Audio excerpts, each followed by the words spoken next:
Sewing machine repair is one of the most overlooked business opportunities. Seriously, why aren't more people doing this? High demand, low competition, and you can literally start in your basement wearing pajamas. Ask me how I know. If we haven't met yet, I'm Lisa, and this is a series where I yap about the business of sewing machines, the wins, the numbers, the stuff nobody talks about. So let me tell you how I got here. How did I go from leading major marketing campaigns for brands like Coca-Cola and Chevy to repairing sewing machines? I know, not the most obvious career pivot. Well, for nearly 20 years, I worked in tech and marketing. Big brands, big budgets, big launches. And for a long time, I really enjoyed it. I liked building things. I liked being in rooms where big ideas came to life. And then I got laid off. And during that time of reflection, I realized I didn't want to go back to the corporate life. I had been burned out. I had actually been dealing with burnout for years and didn't really feel a passion or drive or a sense of purpose anymore in the work that I was doing. And as the industry kept moving faster and faster towards automation and AI and everything else, I realized I didn't want to be trying to keep up with the AI revolution for the next 10 to 20 years. That wasn't the industry I got into, and that's not where I wanted to be. So I started thinking, okay, if I'm not going back to corporate, then what else am I going to do? I knew I wanted more freedom. I liked the idea of being my own boss, but I genuinely didn't know where to start. So I took a look at what I already loved, sewing and quilting. At one point, I fully fantasized about opening my own quilt shop. I could picture the cozy vibes, the walls of fabric from my favorite designers. And then I ran the numbers. A storefront lease, tens of thousands of dollars in inventory, super slim margins, managing employees from day one. It was a lot for anybody, but especially for a first-time business owner. Didn't actually seem like it was going to give me the flexibility and the freedom that I was hoping to achieve by becoming self-employed. So instead of thinking about a retail space and all the things I would like to buy and sell to other sewists, I focused in on a different question, which is, what services do sewists need? I thought about long arm quilting, teaching classes, and then it hit me. We need our sewing machines to work. Every single sewist, whether you make garments or quilts or bags, we rely on our sewing machines. And when it stops working, everything stops. And something really clicked for me in that moment. And the more I kept researching this idea, the more I couldn't look away.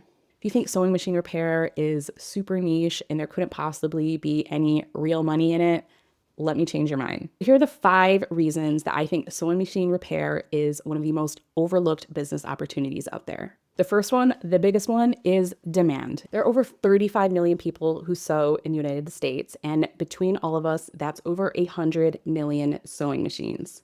And here's the part people forget. Sewing machines are not a one and done purchase. They're mechanical equipment. They require service to keep them running, just like cars do. There's lint buildup. You can have tension issues. There's timing that can get out of sync. There's parts that wear down and need to be replaced. Now let's be conservative and say just 20% of the 100 million sewing machines were to get annual service. That is a $2 billion market. That's not hype. That's just math. Honestly, even if you were to ignore the math, just go ahead and talk to somebody who had their machine serviced recently and ask them how long they had to wait to get their machine back. In most cases, weeks, oftentimes months. And it's not because the industry is dying, it's because there's not enough technicians. The older generation of repair techs are retiring out, and there aren't enough people stepping up to learn the skills and meet that demand. And the demand isn't slowing. Where I live in Southeast Michigan, there are nearly 20 quilt and sewing guilds.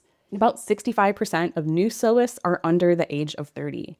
The average age of people who sew has been declining over the past decade. This isn't a hobby that is fading away. It's growing. Sewing is not going away anytime soon. And if sewing's not going away, then neither is the need for somebody to help care for those machines. And that leads to the second reason that this business surprised me, and that is the financials. When you're running a service-based business, you're not selling a physical product. You're selling expertise, skill, problem solving, and that creates something really important: healthy margins. If someone pays you to service a sewing machine, your biggest input isn't materials, it's your knowledge and your time. Yeah, occasionally replace a belt or a small part, but most machines that come in just need cleaning, calibration, adjustments, which means you're not pouring money into ongoing inventory or guessing what might sell. You're solving a problem that already exists and getting paid for that solution. And that changes the financial equation. The overhead is also incredibly manageable. You don't need a storefront. Many, if not most, technicians work independently out of their home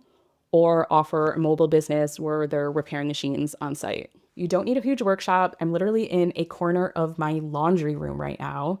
That's my setup. You can arrange simple drop-offs at your home or partner with a local quilt shop where somebody can drop off their machines there. But the barrier to entry is not nearly as intimidating as people might assume. And because you're not stocking up on shelves full of product, you're not tying all that money up in inventory. Most parts can be ordered as needed. And again, most machines that come in don't need parts. They just need cleaning and labor. So from a financial risk standpoint, this felt steady, controlled, predictable. So for someone leaving a corporate job and not wanting to gamble on an untested idea, that mattered a lot. Now, this is where I almost got stuck, because once I realized the numbers made sense and this was an idea that was exciting to me, that led me to the obvious question, which is, where do I learn these skills, right? This is a skilled trade. I need skills to trade. You're opening machines, you're dealing with mechanical elements, there's computerized parts, right? You don't just find your way through that. And for a minute, I thought, well, that's it. Great idea, but I'll leave it to somebody else. But as it turns out, I was not the only person trying to figure this out. While researching, I was so happy when I came across a program called Sewing Doc Academy. It's led by Andy Barney. She's an industry pro who had her own shop in Atlanta for over 15 years.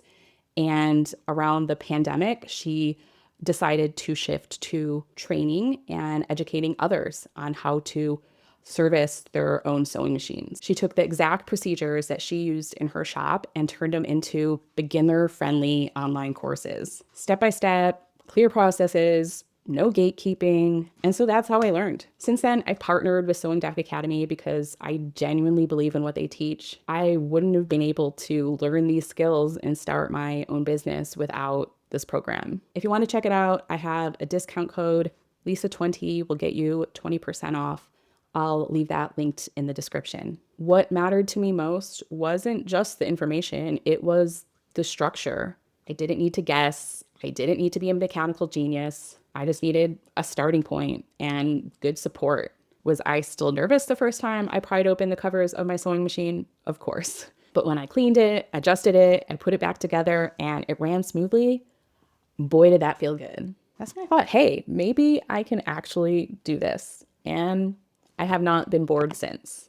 All right, another aspect of this job that genuinely surprised me is the oddly satisfying part of it. There's something about taking a machine that's either been sitting for years collecting dust or is packed with lint from being so loved and used, and opening it up and cleaning all that out and putting it back together and watching it run smoothly again. It's immediate feedback. You can see the improvement. You can hear the improvement. There's a clear start, a clear finish, and a tangible result every time. Each machine is like a little puzzle.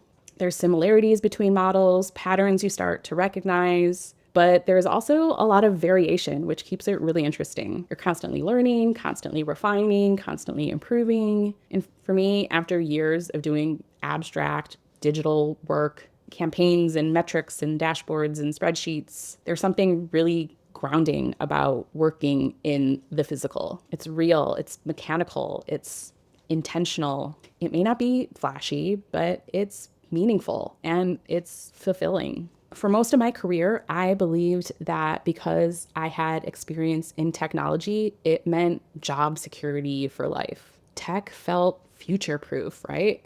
But after my layoff, I had to confront the truth that a lot of digital work is becoming automated. And as that trend towards automation happens, those tactile, hands-on skills become more valuable. And what I love about repairing sewing machines is that it provides real, tangible work. It solves a real problem for real humans. And sewing isn't going away. Every piece of clothing that exists, every quilt, every bag, it's still physically made by humans. And when a machine stops working, someone has to open it. Somebody has to feel the resistance of that hand wheel. AI can't do that. AI can't calibrate the tension on a Singer featherweight machine. There's a need for real human skills, human craftsmanship. And that's what makes me excited about the future of this business. Now, I realize that sewing machine repair is probably not what comes to mind when you think flexible income or creative freedom. It wasn't mine. But if you're a maker or a creative or someone who loves working with your hands, there are opportunities like this hiding in plain sight. This is just the one that happened to find me. So if you're curious about what it takes to build a business like this, I'll be here sharing my experiences and what I've learned along the way. And if you want to explore Sewing Doc Academy for yourself, I've linked it below with my 20% off code Lisa20. Either way, I'm glad you're here, and I'll see you in the next one.